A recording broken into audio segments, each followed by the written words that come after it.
A very good evening. Welcome to the weekend. I am Nancy Lima and we have lots lined up for you. This is Look Up Weekend from wherever you're watching as from. Use the hashtag Look Up Weekend at Lookuptv on Twitter, Lookuptv on Facebook, and Lookuptv on our YouTube channel. Before we get into all of this, here are our top stories.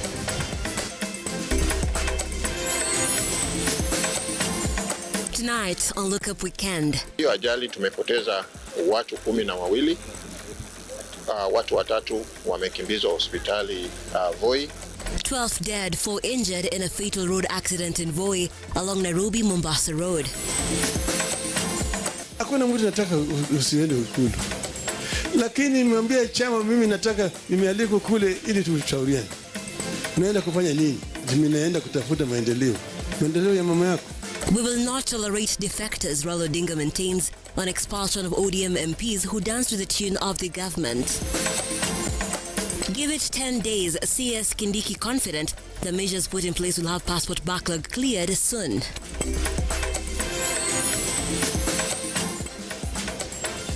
Once more, welcome to the broadcast. Do stay with us for the next few minutes and as well let us know where you're watching as from using the hashtag LookUpWeekend. Let's begin on a rather sad note where 12 people have been reported dead and 3 others injured following a road accident at Ndi area in Voi, Taita Taveta County on the Nairobi-Mombasa highway. Confirming the accident, which occurred at around 11 p.m. on Thursday night, Voi OCPD Banston Shari said 12 passengers died on the spot after the matatu they were traveling in collided head-on with a truck. The 14-seater matatu belonging to Chania Genesis Sacco was heading towards Mombasa from Nairobi, while the cargo truck was heading in the opposite direction.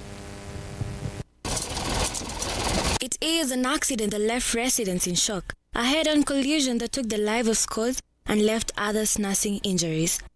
Naitwa Banston Shari. Mimi ndio Sub-County Police Commander Voi. Ningependa kuthibitisha ajali ambayo imetokea sehemu hii ya Ndi. Sehemu ya Ndi iko eneo la Voi, Taita Taveta County. Kitu kama saa 10 na dakika 20. Iko gari ya kampuni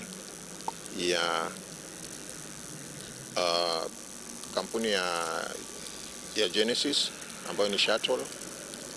Ilikuwa imetoka pande ya Nairobi kielekea pande ya Mombasa, na walipofika eneo hili la Ndi walikutana na trailer ambayo ilikuwa inatoka pande ya Mombasa ikielekea Nairobi. Thursday night, a matatu carrying passengers crashed with an incoming lorry as it tried to overtake, killing 12 passengers. The 4 who survived are currently receiving treatment at the Voi Referral Hospital. Ningependa kuwaambia madereva wote ambao wanatumia hii Mombasa Nairobi highway wawe waangalifu wakati wanapoendesha magari katika barabara hii. Wawe waangalifu, wafuate sheria za barabarani, na pia wananchi wale ambao wanabebwa kwa hizo gari wanapoona dereva anaendesha kwa njia ambayo ni ya hatari, waweze basi kumwambia dereva, kumkanya dereva. Drivers have been cautioned to be careful on the road as investigation into the cause of the accident continues. Ebi Kadenyi, Lookuptv. Thank you, AB. Now to some politics. Azimio leader Raila Odinga has defended ODM's move to expel 5 party members of parliament for going against the party's principle, saying the decision is anchored in the political party's laws and regulations that is meant to strengthen multi-party democracy.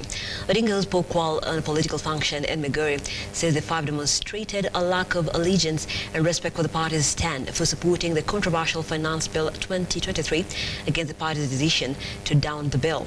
The former premier is also convinced the 5 expelled leaders were serving personal and selfish interest in doing so, as our Henry Tende, our reporter, now reports. Azimio leader Raila Odinga, flanked by other coalition leaders, pitched camp in his home turf of Migori. Azimio's political event coming 2 days after ODM expelled lawmakers for not towing its political line. With the decision now in the public arena receiving condemnation and support in equal measure, Odinga has vehemently defended ODM's decision, saying the expelled members dug their own grave for demonstrating a lack of respect and allegiance to the party. Vyama vya siasa mpaka iheshimiwe. Wewe kama umelichaguliwa na chama cha ODM, wewe umefunga ndoa na ODM kwa miaka 5. Utabaki ndani ya ODM, utatetea sheria ya ODM, utafuata amri ya ODM, mwongozo ya ODM mpaka baada ya miaka 5, sio? Manake wanachungwa ndio walikuchagua wewe. Odinga says there is nothing wrong with the decision the ODM party has taken, insisting such decision is protected by the political party's laws and regulations. The Azimio leader is adamant the errant leaders were therefore rightly punished. Ikiwa kama wewe huko katika bunge au wewe ni MCA na wewe pale chama imetoa amri, imesema hii mswada inakuja kwa bunge, hii maneno inakuja kwa bunge, uchaguzi kwa bunge, sisi kama wana ODM tutapiga namna hii. Wewe huna chaguo lako mpaka upige vile ODM inataka. Hiyo inafanyika hata katika House of Commons kule Ulaya, kule Congress kule Marekani, kila mahali ambapo kuna multi-party democracy. You must follow the party whip. The 5 lawmakers' political goose was cooked when they supported the controversial Finance Bill 2023 against the ODM's party's decision to oppose it. The move denying the Azimio outfit numbers on the floor of the House to down the bill, much to the chagrin of the coalition's top brass leadership. Sasa kama hawa chama imesema hii mswada ya kuongeza ushuru tunapinga, kama ODM tunapinga, kama Azimio tunapinga. Wewe ni mbunge wa Azimio na unakwenda kuunga mkono, wewe ni mpumbavu. Sio ni nini? Nini? Chama ina haki ya kufanya wewe nini? Kuchukua hatua ya adabu. Odinga has termed the expelled leaders as self-serving, dismissing the notion that they are supporting President RUTO to gain from development projects. Ati wewe unakwenda kutafuta maendeleo. Maendeleo gani? Maendeleo gani? Wewe umekuwa malaya ya kisiasa. Umekuwa mkahaba. Umeenda pale kinyume ya vile wale watu wako ambao walikuchagua. Ati mimi natafuta barabara, ati mimi natafuta sio hospitali, mimi natafuta nini? Hakuna barabara na kwenda kupata kwenye ikulu. With information rife that the 5 will go to courts to have the decision reversed, Odinga has warned the judiciary to respect the laws of Kenya in arriving at their decisions. Wanasema ati maneno itaenda mahakama, tazunguka miaka 5, mimi nitamaliza tu katika bunge. Hata hiyo mahakama tutakuja kufuata wewe. Hiyo mahakama tutaleta marekebisho. Wale majaji ambao wanakaa na hiyo namna hiyo tutahakisha wametoka. Tutawatoa. Manake we cannot sit and tolerate judiciary trying to undermine multi-party democracy in our country. All eyes are firmly on the political parties tribunal and the judiciary to know the fate of the 5 expelled members. Henry Tende, Lookuptv.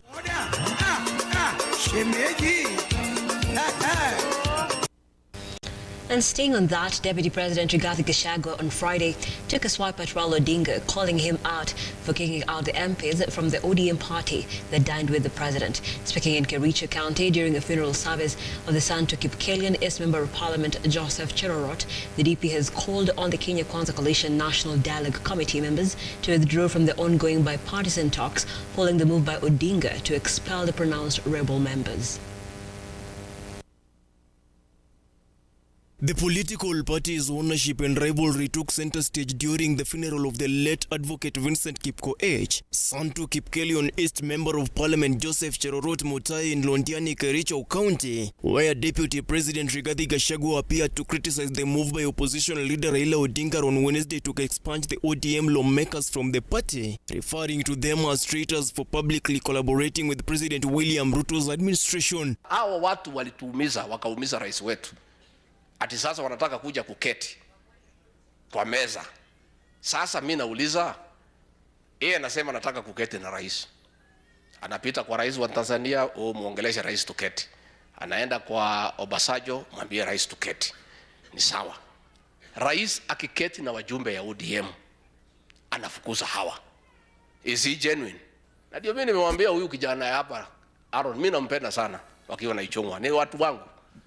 Lakini nimewapigia simu juzi, nimeuliza kama wana kazi ya kufanya. Kazi hapa Kericho imekwisha. Wakuje wafanyie wananchi kazi. This should not waste time. Huyu mtu, he is not genuine about any dialogue, any discussion. Because if he was genuine, why is he punishing members of parliament who has come to sit with William Ruto? The deputy president has slammed Raila for expelling MPs Felix Oduor, Elias Jalang'or of Lang'ata, Elisha Ochieng of Gem, Karoli Omondi of Suba East, Gideon Gonchanda of Bondo and Kisumu Senator Tom Ojienda, and now wants Raila to begin with key political leaders in Azimio coalition seemingly targeting the Wiper leader Kalonzo Musyoka following his recent visit to the State House. Nao wamekuja kutafuta maendeleo.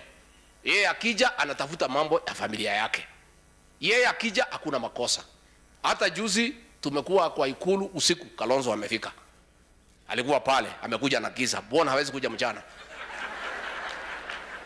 Sasa niliona mkomeni wanapiga picha na hiyo mtu. Sasa amekuja. Mbona hawajafukuza Kalonzo kwa Azimio? During the funeral ceremony, Gachagua further assured farmers that the government has reduced the price of fertilizers to 2,500 shillings and registration process for more farmers to be given fertilizers is ongoing for the second phase, claiming that the government will continue to keep the promise of ensuring allocation of money meant for the elderly on the 28th of every month, revealing that another phase of elderly registration who have clicked 70 years and above is in progress. Rais amesema bado amepunguza mpaka 2,500. Sasa kwanza sisi watu wetu wale wako na shares mingi kwa hii serikali, nyinyi wakulima. So bolea ikija haka iko makosa gani? Iko makosa? Sasa tumeanza registration ya pili ya farmers. Mujiandikishe na mchukue bolea. Treasury wakisema hakuna pesa ya kutosha, tunasema toa ya wazee kwanza wapate. Sisi wengine tunaweza ngoja. Sisi tunaweza ngoja. Sisi hata tukilipo tarehe 5, tarehe 10 iko makosa. Wazee by 28th. Lakini tumefungua second phase ya registration. Stanley Logaria, Lookuptv. And Interior Cabinet Secretary Kithure Kindiki has met up with senior officials from the Immigration Department to review the implemented measures aimed at clearing the passport backlog. This is after the CS made several random visits to Nyaya House in a bid to check the progress of the immigration team has made. During the meeting that took place on Friday, the recently established operational and policy reforms were reviewed. Interior CS Kithure Kindiki is burning the midnight oil in an effort to ensure the passport backlog is cleared within the shortest time. Kindiki held an early morning meeting with senior officers from the Immigration Department at Nyayo House. Also in attendance were Immigration and Citizen Service PS Julius Bitok and Immigration and Citizen Service Director General Evelyn Cheluget. Yesterday, during one of the impromptu visits, Kindiki said there are production issues as the new machine they ordered is yet to arrive.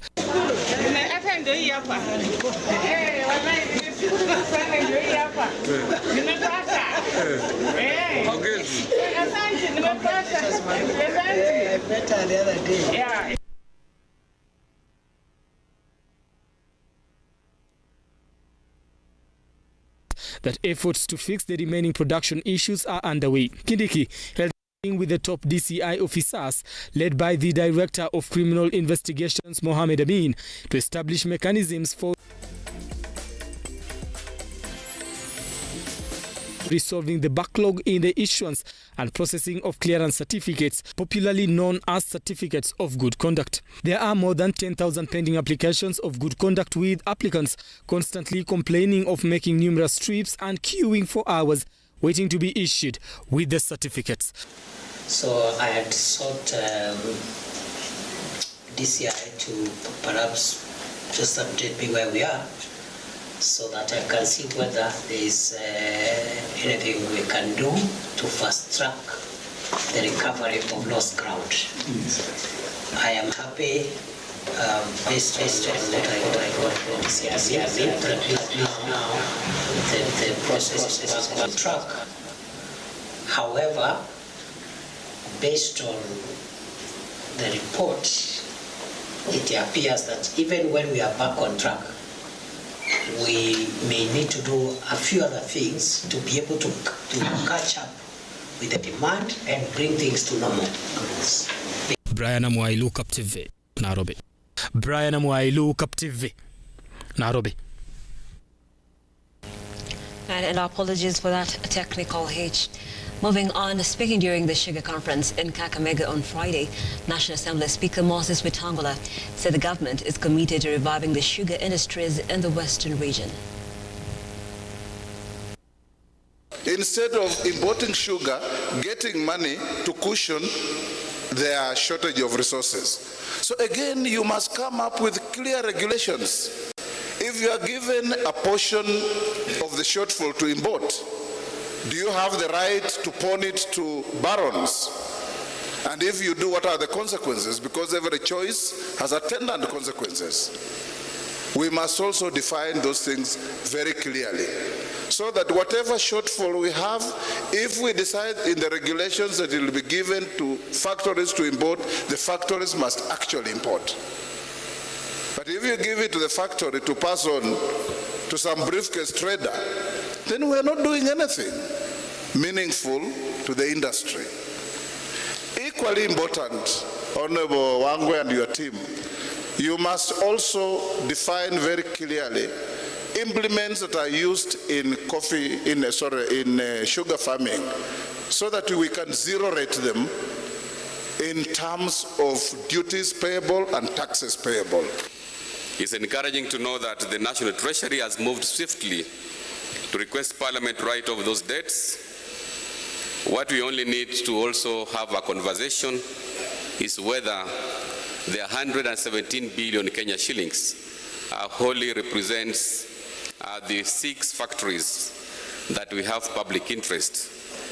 I know Mumias Sugar is not in that list, and by the end of this conversation, we are going to have a number in terms of whatever that is owed by Mumias Sugar, Kwanza kwa loans owned by the private institutions. We also have the trade creditors who are not actually included in that list of the write-off. And I know this will provide an input again to Mheshimiwa Wangwe's bill in Parliament. My former classmate, Muhuana, who also now happens to be the PS industrialization, you have touched on some of the pertinent issues. So tukizungumuza leo, I hope our right honorable speaker that this is going to make a difference, because we have also interacted with you on this issue, that this is going to be a turning point. We take a break at this point here on the program. So much more on the other side, including Commonwealth gold winner Mary Mora, who has withdrawn from the Brussels Diamond League. Why? We'll get to find that out. Don't go to her.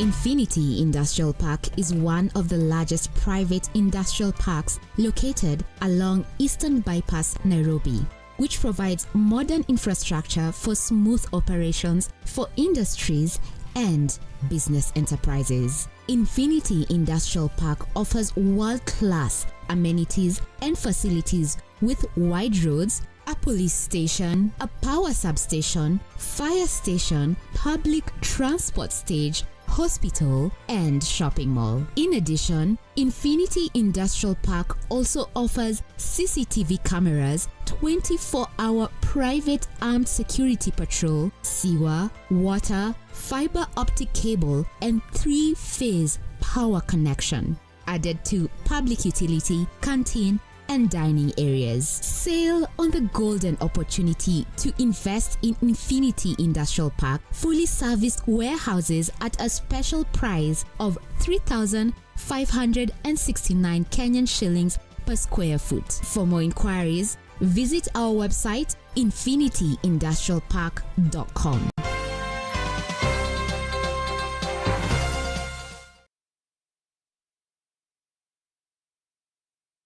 Realize your home ownership dream by investing in Brookvale Tuala, a magnificent prime residential property located in Ongata Rongai.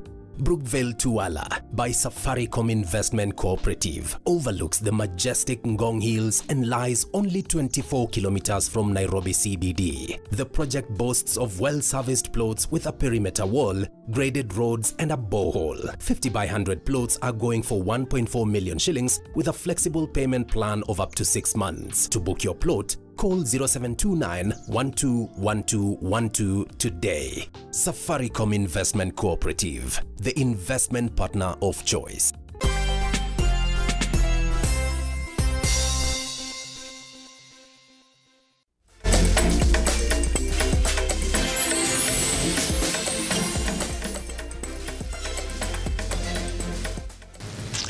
Welcome back. Thank you so much for staying with Lookuptv. This is Look Up Weekend with Nancy and Lima right here. A section of students joining university in Watamu, Kilifi County may fail to report to the institutions due to school fees arrears in their former high schools. The students now want the government to waive the fee arrears so that they can go back and pick their Kenya Certificate of Secondary Education results to enable them to proceed with their education. They say education is the key to success, but to them, that success now hangs in the balance as their hopes of securing a brighter future through education dwindle day by day. These students here in Watamu, Kilifi County, their dreams of studying courses they desire are clutching on a straw. Many of them having fallen victims of fate to be born in families struggling financially. They still have fees arrears in high school, something that has become a stumbling block for them to further their education. Philista Mwalo is one of these students who is unable to join Kabrak University to study law. Got family issues. I can't join the university this year. 50,000 Kenya shillings owed to her former high school is what is standing between her and the corridors of education. 50,000 and the situation is the same for Fadhili Mwalungo together with his sister Rufinya Nyazua, who are supposed to join Maseno and Mary University of Science and Technology respectively. Before I report on that date, so that's why I'm seeking for this support. And also I have a balance of school fees at Bariga School. That's why I have not gotten my KCC result slip. Rufinya owes 60,000 Kenya shillings to Bahari Girls High School, while she's also required to pay 102,000 Kenya shillings so that she can join her fellows in Mary University.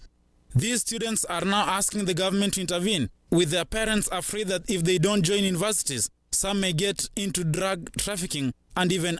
Tunasikitika ya kwamba wanaweza kupotea kwa sababu tukiangalia mazingira yetu ya Watamu, mfano huyu kijana pengine hatuwezi jua anaweza ingia kwanza katika mihadarati, kuingia katika mihadarati, na wasichana nao wanaweza kuolewa mapema wakaingia katika ndoa za mapema ambapo haikuwa ni malengo yao. Away from that, prolonged drought has pushed Turkana pastoralists to Uganda in search of water, pasture and food. The move has in turn caused tension with the neighboring country as a directive was issued to pastoralists to leave Uganda in a period of 6 months. Amina Abdirahman with the details.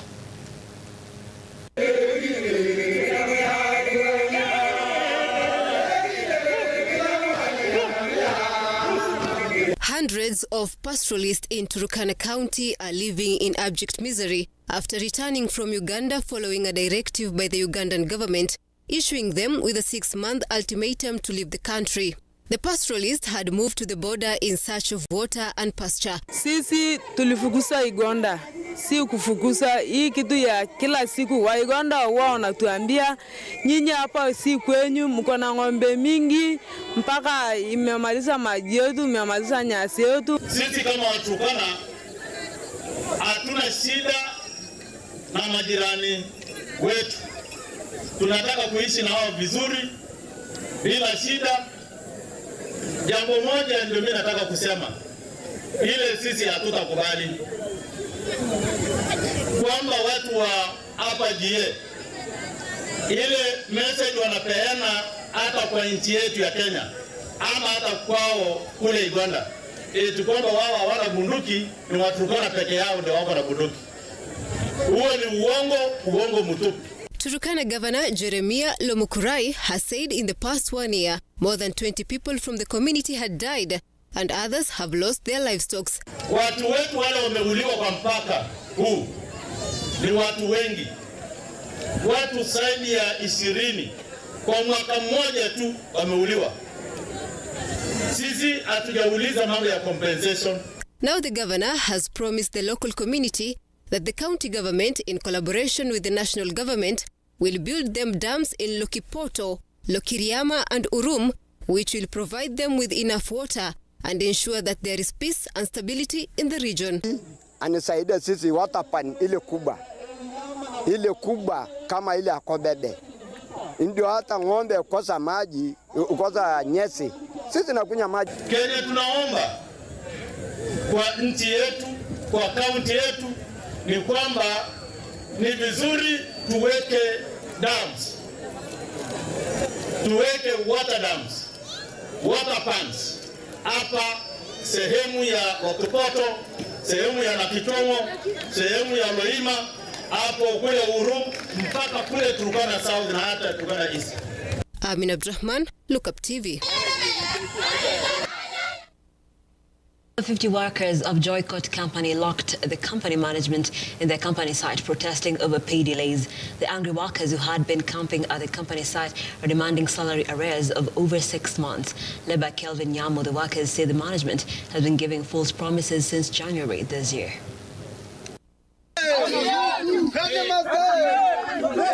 Over 50 workers of Boycott Company were up in arms, protesting delay in their salaries for over 6 months. The workers locked their managers in the site, demanding to be compensated. The strike later led to a memorandum of understanding, which will see the workers get their dues next week. Nafanya kazi na Boycott.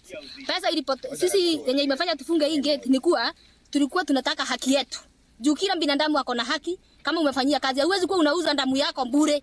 Tunataka pesa. Na PS alisema pesa imetoka. Inawezekanaje pesa ilitoka? Mimi mtoto wangu ako nyumbani, gate nimefungiwa, nyumba nimefungiwa, sasa mtoto wangu ako kwa wenyewe. Sasa leo nitaenda kulala wapi? Nikilala nje pia wao wanalala nje. Elsewhere, members of the pastoralist community living within Isiolo County have a reason to smile after the launch of a water project that seeks to solve their water crisis. Kasi ya carbon, hii mbanda, hii maji, gari ambayo ilikuwa imefanyika hapa yote, community walitumia pesa yao mwenyewe ambayo walipata kutoka carbon kujinunulia gari, kujitengenezea banda ya tourism na hiyo maji. And in Narok County, the county governor Patrick Ole Ntutu has launched an Uzazi Salama program which will enable free medication to all pregnant women. This aims to reduce the rate of deaths that results from childbirth. The issue of maternal and child health is critical to the well-being and continuity of society. And finally, preschool teachers in Uasin Gishu County are calling on Governor Jonathan Bii to include them in the free milk program in schools, which was launched in May this year. The program has led to an increase in the number of students to over 3,000 in the past year. Today we have over 3,000 children who have joined our ECDs. Wanjiko Njoroge, Lookuptv.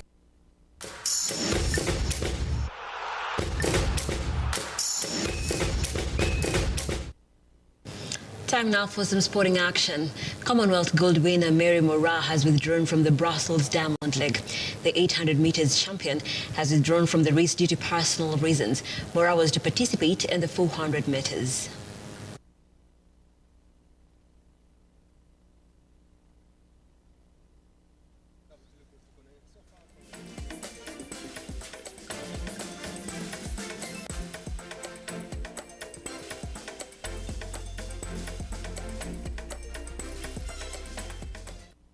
And Kenya Cup finalists KCB will renew their rugby rivalry against Kenya Cup champions Kabras Sugar in the 33rd edition of the Kabeberry Sevens tomorrow at RFUEA grounds. The Bankers coach Andrew Omonde is hopeful of clinching this year's trophy against the Western Giants. KCB are in second position in the national circuit, which ends this weekend. I think it's just a continuity of last week. We are still not going to have the guys who have been called up for the national team. So it's just a challenge to the other guys who have gotten an opportunity to play, to pick up. and to be able to replicate what the other senior players had already done. So it's a big task with the young ones, but they are very capable of just doing whatever the other guys had already done before. The level has been very high, especially when it started, but it still gets competitive because at the end of it, there's still something to be won at the end. So I think what the people who have organized this tournament have made it to be a very high-class tournament, and the teams that have participated, I know they've learned a lot, and the players have grown to be good players that can be selected at the national level. And the 33rd edition of the Kabeberi Sevens will go down this weekend at RFUEA grounds. Host Mwamba RFC, who finished third during the previous round at TSIP Sevens in Eldoret, are in Pool C, which features all circuit leaders, which include Kabras Sugar, Masinde Muliro, and Daystar Falcons.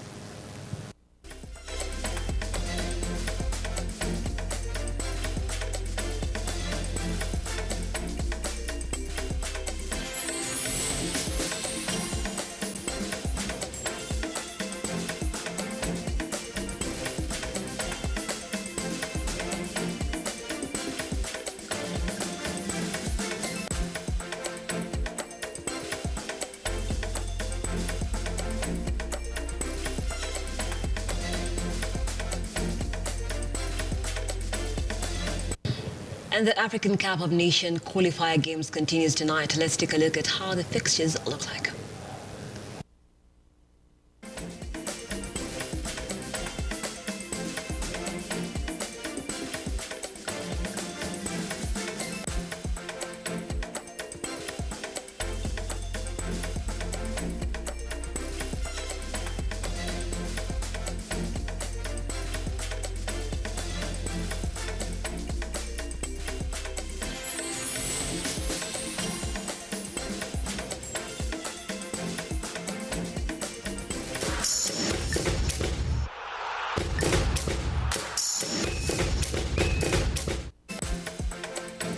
And we've come to the end of the broadcast. So thank you so much for being part of this bulletin this evening. Let me just sample some of your feedback. Pablo Moja says he's watching from Ruiru. Thank you so much. And Cosmos Otieno says in Daragua, Nyandoro County, well represented. We appreciate your feedback and keep it right here on Lookuptv. As you usher in the weekend, Lookuptv will be right here to bring you news and so much more. And remember, on Saturday, Southwest Sport will be coming away from 1:30 p.m. to 2:30 p.m. with our very own Robert Chacha. And for you, if you want to catch the latest on what's happening around you and beyond our borders, www.lookuptv.co.ke is where you can catch us, as well as let's keep interacting across all the socials, where we are at Lookuptv on Twitter, Lookuptv on Facebook, and Lookuptv on our YouTube channel. I am Nelson Alima. Thank you so much for watching. Have a pleasant evening. Good night.